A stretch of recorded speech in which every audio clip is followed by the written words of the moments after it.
সারা দেশে ৮ জেলায় বন্যা পরিস্থিতির অবনতি, তলিয়ে গেছে বিস্তীর্ণ জনপদ। ৩১ বছর পর ডুম্বুরের গেট খুলে দিয়েছে ভারত, দাবি পানির চাপে খুলে গেছে বাঁধ। মানবাধিকার লঙ্ঘনের ঘটনা তদন্তে জাতিসংঘের দল ঢাকায়, অনুসন্ধান চালাবে ২৮ আগস্ট পর্যন্ত।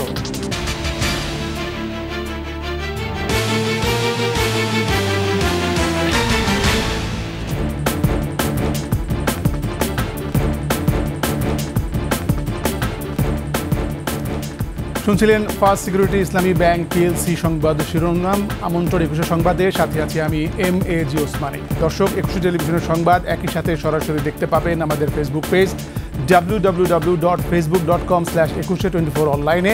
এছাড়া সাবস্ক্রাইব করতে পারেন www.youtube.com/21etv চ্যানেলে। দেশের ৮ জেলায় বন্যা পরিস্থিতির আরও অবনতি হয়েছে, প্লাবিত হয়েছে বিস্তীর্ণ অঞ্চল। এতে চরম দুর্ভোগে পড়েছেন লাখ লাখ মানুষ, পানিবন্দী হয়ে পড়েছে বহু পরিবার। বন্যা দুর্গত এলাকায় ভেঙে পড়েছে যোগাযোগ ব্যবস্থা, ঘরবাড়ি ছেড়ে বহু মানুষ আশ্রয় নিয়েছে উঁচু স্থানে। বিস্তারিত ডেস্ক রিপোর্টে। ৩১ বছর পর ভারতে গোমতী নদীর উৎসে খুলে দেওয়া হয়েছে ডুম্বুর বাঁধের সুইচ গেট। এতে প্লাবিত হয়েছে ৮ জেলার বিস্তীর্ণ এলাকা। ফেনীর বন্যা পরিস্থিতির অবনতি হওয়ায় জেলার ৩.৫ লাখের বেশি মানুষ পানিবন্দী হয়ে পড়েছে। বিদ্যুৎবিহীন রয়েছে বহু পরিবার। নোয়াখালীতে ঢুকছে ফেনীর মুহুরী নদীর পানি। এতে নোয়াখালীর ৯টি উপজেলায় বন্যা পরিস্থিতি অবনতি হয়েছে। ডুবে গেছে ঘরবাড়ি, কৃষি জমি। পানিবন্দী ৯ উপজেলার ২০ লাখ মানুষ। প্রচুর বৃষ্টি হচ্ছে, তারপর পানি নেমে সারেনি। ইতিমধ্যে আবার আমাদের মুহুরী নদীতে ফেনী থেকে সে পানিটি আসছে। এখন যে অবস্থা আসছে, নদী থেকে পানি আসছে, এখন বন্যার পর্যায়ে চলে গেছে। কুমিল্লার গোমতী নদীর পানি বিপদসীমার ৭০ সেন্টিমিটার উপর দিয়ে প্রবাহিত হচ্ছে। ডুবে গেছে চরাঞ্চলের বাড়িঘর। এদিকে গোমতীর বাঁধে বেশ কয়েকটি স্থানে ফাটল দেখা দিয়েছে। উপজেলার অন্তত ২৫টি স্পট রয়েছে ঝুঁকিপূর্ণ। অন্যদিকে টানা বৃষ্টি আর পাহাড়ি ঢলে চট্টগ্রাম মহানগরী সহ অধিকাংশ উপজেলা ডুবে গেছে। সীতাকুণ্ডু, বাঁশখালী, সন্দ্বীপ সহ বিভিন্ন স্থানে বেড়িবাঁধ ভেঙে যাওয়ায় সাগরের লোনা পানি প্রবেশ করেছে। পানিবন্দী হয়ে পড়েন মহানগরীর বিভিন্ন এলাকার বাসিন্দা। উত্তরবঙ্গেও হানা দিয়েছে বন্যা। গাইবান্ধায় তিস্তার পানি বেড়েছে ৬ সেন্টিমিটার। নতুন করে পানি উঠেছে নিচু এলাকায়।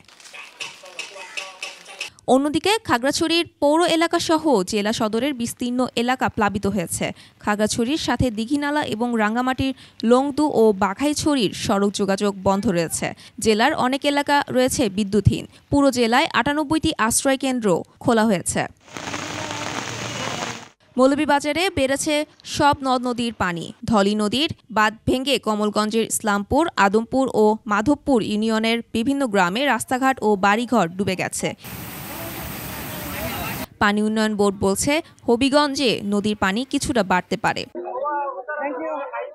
Mahiya Rahman, text report, ২১ television. পানিবন্দী ও ক্ষতিগ্রস্ত লোকদের নিরাপদ আশ্রয়ের জন্য ১৫৩৪টি আশ্রয়কেন্দ্র খোলা হয়েছে বলে জানিয়েছেন দুর্যোগ ব্যবস্থাপনা ও ত্রাণ মন্ত্রণালয়ের সচিব কামরুল ইসলাম। এছাড়া দেশের সকল জেলায় পর্যাপ্ত ত্রাণ সামগ্রী মজুদ রয়েছে বলেও জানান তিনি। দুপুরে সচিবালয়ে বন্যা পরিস্থিতি নিয়ে সাংবাদিকদের ব্রিফিংয়ে এ তথ্য জানান তিনি। ফোরকাস্টিং এর উপরে বেসিস করে কিন্তু আমরা প্রস্তুতি নিয়েছি। আমাদের কন্ট্রোল রুম চালু হয়েছে। আমাদের যে এসওডি অনুযায়ী যে বিভিন্ন পর্যায়ে যে কমিটিগুলি থাকা দরকার, জেলা পর্যায়ে, উপজেলা পর্যায়ে, ইউনিয়ন পর্যায়ে, সেগুলো কিন্তু সক্রিয় হয়েছে। আমরা ওই কাজটা করছি এবং আমার সহকর্মী যে বললেন যে ত্রাণ বিতরণ, সে কাজটাও কিন্তু আমরা এই বন্যা ঠিক শুরু হওয়ার আগেই কিন্তু আমরা পাঠিয়ে দিয়েছি। ভারতের বন্যা প্রসঙ্গ। ভারতে কয়েকদিনের টানা বৃষ্টিতে ত্রিপুরা সহ উত্তর পূর্বাঞ্চলে ব্যাপক বন্যা পরিস্থিতির অবনতি হয়েছে। বিভিন্ন নদীর পানি প্রবাহিত হচ্ছে বিপদসীমার উপর দিয়ে। এ অবস্থায় বাংলাদেশ ঘেঁষা খোয়াই নদের আশেপাশের এলাকায় লাল সতর্কতা জারি করেছে স্থানীয় প্রশাসন। পরিস্থিতি মোকাবেলায় ৩১ বছর পর ত্রিপুরার ধলাই জেলার বিশাল গেট জলাধার ডম্বুরের গেট খুলে দেওয়া হয়েছে। এতে বাংলাদেশের কিছু অংশ প্লাবিত হওয়ার আশঙ্কা রয়েছে। নদীর বাঁধ ভেঙে যাওয়ার আশঙ্কায় গেট খোলার কথা জানিয়েছে কর্তৃপক্ষ। ভারী বৃষ্টিতে গেল ১৯ আগস্ট থেকে এ পর্যন্ত ১৯০০টিরও বেশি স্থানে ভূমিধসের ঘটনা ঘটেছে। এছাড়া বন্যায় পানিতে রাস্তাঘাট ক্ষতিগ্রস্ত, পাশাপাশি ব্যাহত হচ্ছে বিদ্যুৎ সরবরাহ। ত্রিপুরা রাজ্যে বিভিন্ন জেলা ৩৩০টি ত্রাণ শিবিরে ৩৩,০০০-এরও বেশি মানুষ আশ্রয় নিয়েছেন।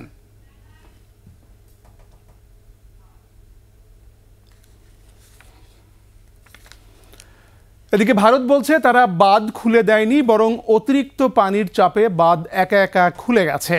বিবৃতিতে দেশটির পররাষ্ট্র মন্ত্রণালয় দাবি করেছে, বাংলাদেশে চলমান বন্যা ভারত থেকে আসা পাহাড়ি ঢলের কারণে হয়নি, ডুমুর বাঁধের কারণে বাংলাদেশে বন্যা পরিস্থিতি সৃষ্টির তথ্যটি সঠিক নয়। তাদের মতে বাংলাদেশে বন্যা সৃষ্টি হয়েছে ডুম্বুর বাঁধের নিচের দিকে গোমতী নদীর বৃহৎ ক্যাচমেন্টে জমে থাকা পানির কারণে।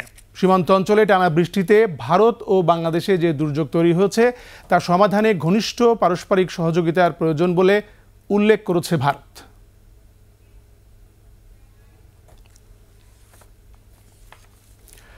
বৈষম্য বিরোধী ছাত্র আন্দোলন ঘিরে মানবাধিকার লঙ্ঘনের ঘটনায় তদন্তের জন্য জাতিসংঘের তথ্য অনুসন্ধানের কারিগরি দল ঢাকা এসেছে। এরই মধ্যে পররাষ্ট্র মন্ত্রণালয়ে গেছে দলটি। 28 আগস্ট পর্যন্ত দলটি বাংলাদেশে থাকবে।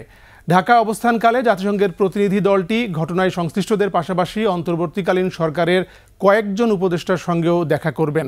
গেল সপ্তাহে অন্তর্বর্তী সরকারের প্রধান উপদেষ্টা ডক্টর ইউনূসের সাথে ফোনালাপে বাংলাদেশের সাম্প্রতিক সময়ের সহিংসতা ও অস্থিরতা নিয়ে তদন্তের ইচ্ছার কথা জানান জাতিসংঘের হাইকমিশনার ফলকার টুর্ক। সেই ধারাবাহিকতায় 7 দিনের জন্য জাতিসংঘের ফ্যাক্টর ফাইন্ডিং মিশনের কারিগরি দলটি ঢাকা আসে। দলটিকে সব ধরনের সহায়তা দেওয়ার কথা জানিয়েছে পররাষ্ট্র মন্ত্রণালয়।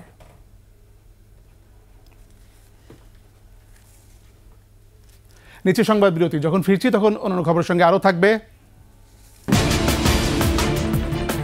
বাজার দখল নিয়ে নরসিংদীতে সংঘর্ষে নিহত 4, আহত অর্ধশতাধিক, পুলিশ মোতায়েন।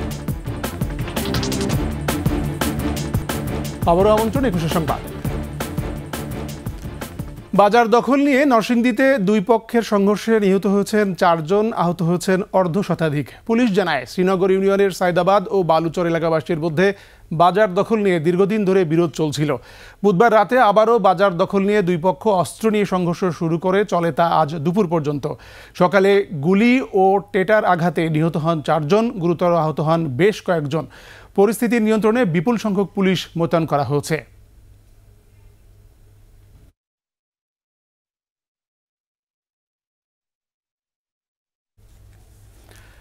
মুদি দোকানি থেকে বিপুল সম্পদের মালিক সিরাজগঞ্জ 4 আসনের সাবেক সংসদ সদস্য শফিকুল ইসলাম দুর্নীতি লুটপাটে পিছিয়ে ছিলেন না একই আসনের আরেক সাবেক এমপি তানভীর ইমাম। তারা পাচার করেছেন কয়েক হাজার কোটি টাকা। যুক্তরাষ্ট্র, দুবাই, মালয়েশিয়া, বুলগেরিয়া, ভারতে করেছে রাজপ্রাসাদ। এই দুইজন ও তাদের আত্মীয় স্বজনদের অবৈধ সম্পদ অনুসন্ধানে নেমেছে দুদক। সিরাজগঞ্জ প্রতিনিধি স্বপন মির্জার তথ্যচিত্রে ডেস্ক রিপোর্ট। ছিলেন ছোট্ট মুদি দোকানি। আওয়ামী রাজনীতির আশীর্বাদে 2008 সালে সংসদ সদস্য হন শফিকুল ইসলাম। সবশেষ 2024 সালে আবার সংসদ সদস্য হন। টানা 2 দফা এই আসনে সংসদ সদস্য হন সাবেক প্রধানমন্ত্রী শেখ হাসিনার উপদেষ্টা এইচ.টি. ইমামের ছেলে তানভীর ইমাম। এই 16 বছরে সাবেক 2 সংসদ সদস্য উন্নয়ন প্রকল্প হরিলুট, জমি দখল, বালু উত্তোলন, চাকরি বাণিজ্য সহ ঘুষ দুর্নীতির মাধ্যমে গড়ে তোলেন সম্পদের পাহাড়। তানভীর ইমাম বিদেশে পাচার করেছেন কয়েক হাজার কোটি টাকা। যুক্তরাষ্ট্র সহ বেশ কয়েকটি দেশে রয়েছে তার প্রাসাদতুল্য একাধিক বাড়ি। উল্লাপাড়া শহরে পৌরসভার ভিতরে এক ডিসিমাল জায়গার দাম 4 থেকে 5 কোটি টাকা। এরকম তার পৌরসভায় 20 থেকে 25 বিঘা সম্পত্তি। দলের ক্ষমতায়, আমলকের ক্ষমতায় মনে করেন যে সব দুর্নীতি করে গেছে। দুর্নীতিতে এই 2 এমপির সহযোগী জনপ্রতিনিধি, দলীয় নেতা ও স্বজনেরাও ফুলে ফেপে রাতারাতি বিশাল বিত্ত বৈভবের মালিক হয়েছেন। তদন্তের মাধ্যমে তাদের বিচারের আওতায় আনার দাবি রাজনৈতিক মহলের। দুর্নীতির খনি মানে আওয়ামী লীগের সাধারণ একটা কর্মী, তাও সে মনে করেন যে কোটি কোটি টাকার মালিক। তানভীর ইমাম এমপি হওয়ার পরে উল্লাপাড়াকে এমন কোনো জায়গা নাই যে দুর্নীতি করে নাই। সুষ্ঠু তদন্ত হয়ে এই সমস্ত সম্পত্তি বাজেয়াপ্ত করে আমরা সরকারি কোষাগারে জমা করা হবে। যে ইমাম নামের পরিবর্তন করার ক্ষেত্রেও সেখানে দুর্নীতি করে জোর করে নাম পরিবর্তন করেছে। শেখ হাসিনা সরকারের পতনের পর দুর্নীতিবাজরা আত্মগোপনে। এমপি শফি এবং তানভীর ইমামের ছত্রছায়ায় সে শত শত কোটি টাকার অবৈধ উপার্জন করে। তানভীর ইমামের আমলে যে কয়েকজন যারা একসময় খেতে পারতো না ঠিকঠাক মতে, তাস জুয়া নিয়ে পড়ে থাকতো, তারা এখন কোটি কোটি টাকার পাচ্ছে। ব্যাংকের যে অ্যাকাউন্ট আছে ওগুলা চেক করলেই খুঁজে পাবেন। আমার বাড়িও ব্যাংকের টাকায় লোনে করা, গাড়িও ব্যাংকের লোনে করা। এদিকে দুদক বলছে তদন্তের মাধ্যমে ব্যবস্থা নেওয়া হবে।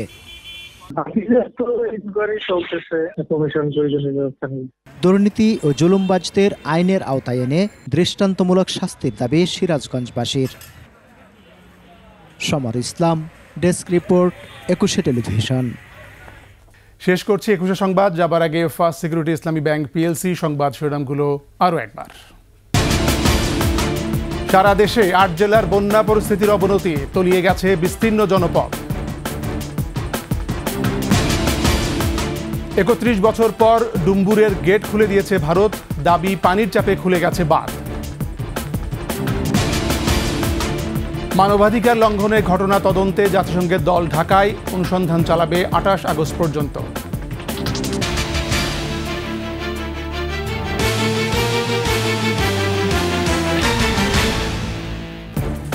সর্বশেষ সংবাদ জানতে ডায়াল করুন 202 নম্বরে, আর ভিজিট করুন ekushe-tv.com ওয়েবসাইটে।